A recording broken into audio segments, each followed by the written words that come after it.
used to be a car museum in St. Francis Xavier.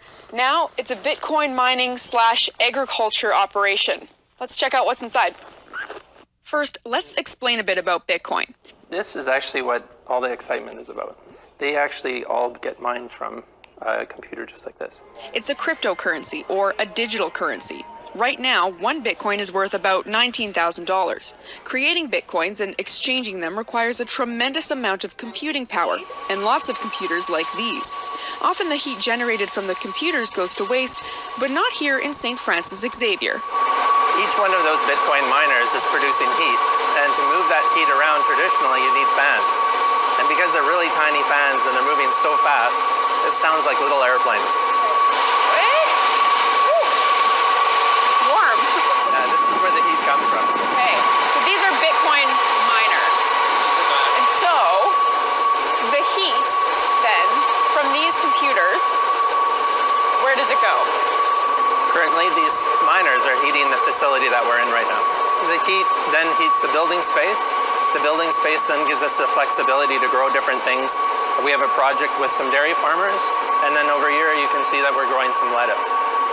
So it really creates an opportunity for us to use heat in a very different way than you'd think about it.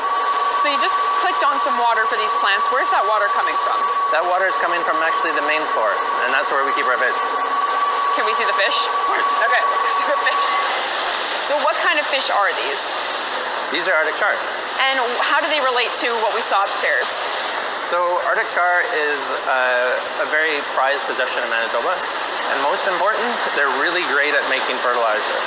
So the fish that's liquid here, it's easy to move. So we can move it to where the plants were that you saw upstairs. So it's all connected?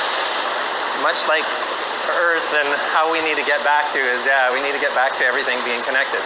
So I think that people, when we're looking at the Manitoba economy, and when people go to their mailbox, especially being so cold, and they open up their Manitoba hydro bill, they get scared because they hear about rising rates of hydro and those types of things. Hydro is one of our best assets in the province. So is fresh water. And so we need to be able to support our food producers, whether it's growing fish or flowers or whatever it is, with alternative ways to use Manitoba's gifts. So if we can take that energy, instead of exporting it to the States and use it here in Manitoba, we value add that energy, we could do all sorts of great things. And the jobs that come out of my facility, guess what? They're helping our economy. Marty hopes his operation becomes a place where people can research and develop sustainable food systems while programmers work with Bitcoin technology. Sam Sampson, CBC News, St. Francis Xavier.